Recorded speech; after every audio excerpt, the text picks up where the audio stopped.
3,63,626, 45,587, 1,87,118, and 2,09,198. These are the number of tourists that actually visited Maldives from the countries of China and India in the years 2014 and 2023. You will notice that India actually surpassed China in the number of tourists that actually visited Maldives in the year 2023 compared to what it was in 2014. India happens to be the leading country that sends its tourists to Maldives, and number 2 happens to be Russia, and then comes China as of today. This was the case, and thank God I'm using the word was.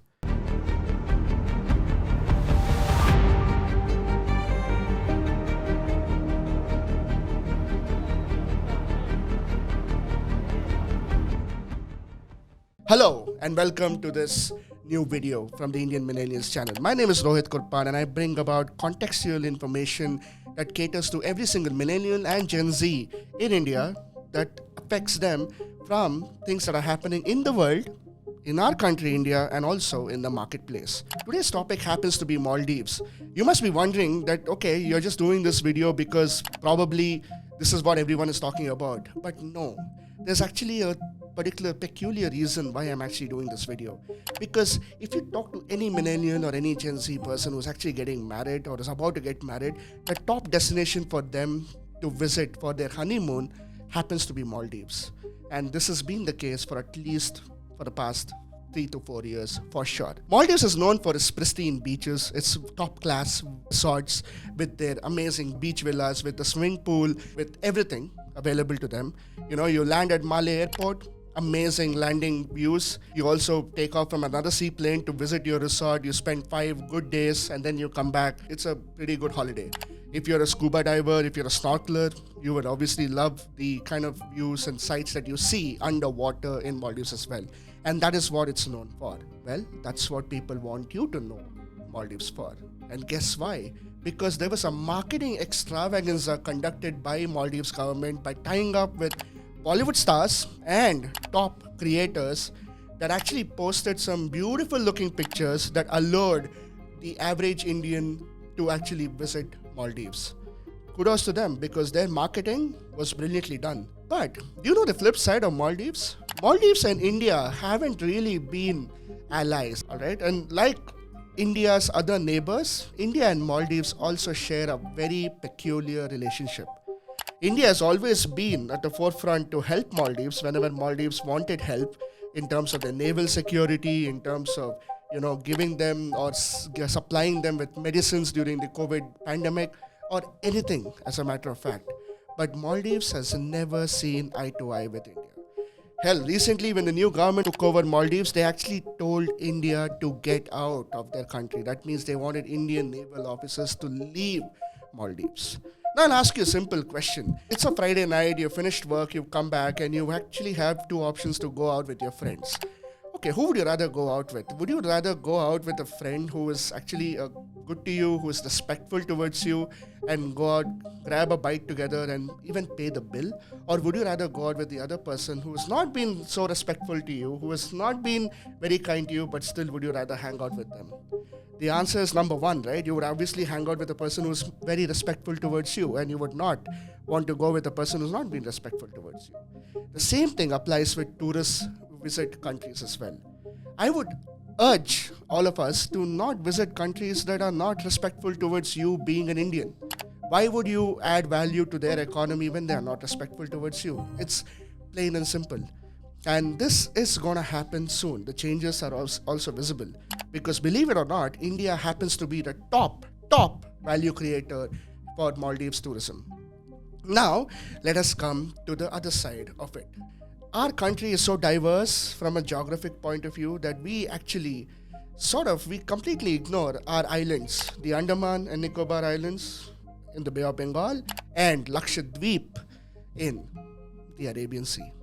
Yes, I'm talking about Lakshadweep, the same place where Prime Minister Narendra Modi visited, took a few photographs and posted it on social media.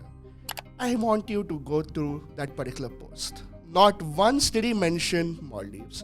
Not once did he say, don't visit Maldives, only visit Lakshadweep. Not once did he say anything. He said Lakshadweep is a great place and he urges Indians to visit Lakshadweep. Period.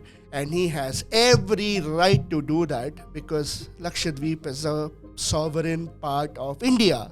Now, when I mention Maldives, I mention pristine beaches. Look at these beaches in Lakshadweep. Similar kind. I said when you land in Malé airport, it's a spectacle for people who are sitting inside the aircraft. Look at this particular landing video on Agatti airport, which is also located in Lakshadweep. If you are into coral reefs, if you're into snorkeling and scuba diving, Lakshadweep happens to be one of the most amazing coral islands in the world, not just in India. The similarities are so amazing that you will see the same beaches, same everything available in Lakshadweep as well as Maldives. The only difference between Maldives and Lakshadweep happens to be the amount of infrastructure that is available for tourists. Lakshadweep does not have world-class resorts, does not have all the major facilities that an average Indian tourist might want today. Okay, and hell, the same goes with Andaman and Nicobar. But however, there's a lot more development happening in Andaman and Nicobar in terms of resorts coming up there, left, right, and center. The same thing in Lakshadweep is kind of ignored as of today. But these things are going to change very soon because of one simple international issue that was spurred by not by Indians, not by the Indian government, but by the Maldives government and by people in the Maldives government by actually, insulting the Indian Prime Minister, which is obviously a no-go, and also insulting Indians as a whole, saying that, how can they keep Lakshadweep clean? They will keep it smelly because apparently we are termed as smelly and disgusting people by a country which is just a group of islands. And if somebody says that about Indians that way, imagine what Indians can actually do.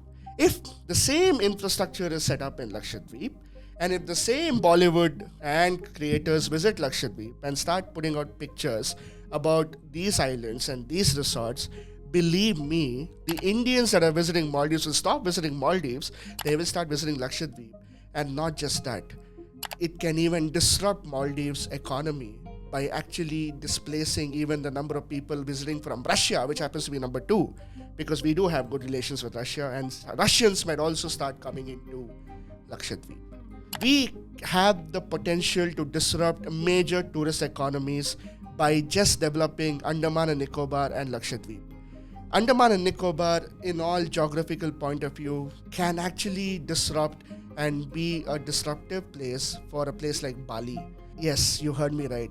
People who go to Bali will stop going to Bali and will start going to Andaman and Nicobar. I'm not talking only about the Indian tourists. We're talking about global tourists. Bali is a hub for Australians, New Zealanders, Southeast Asian nations, and all of them to actually come to Bali because they crave the hot sun. They love the beach resorts. They love the cafes. They love everything that Bali has to offer. The same thing, if offered by Andaman and Nicobar, they will actually start visiting Andaman and Nicobar and they can disrupt Bali's tourism economy.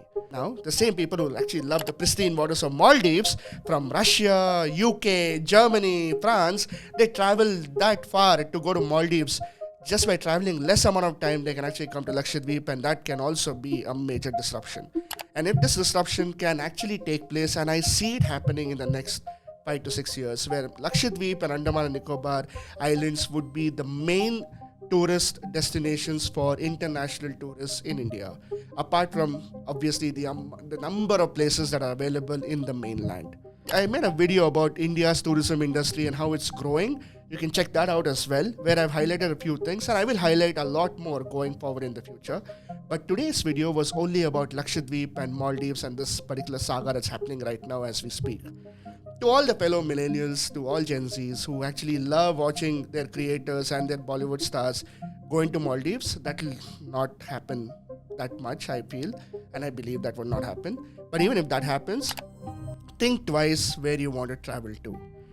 Would you rather travel to a country which is not really friendly towards Indians, or would you rather travel within India and actually do that more? Because if you give attention to Lakshadweep and if you travel more to Lakshadweep and there's more demand, of course you will see a lot more amazing resorts come up.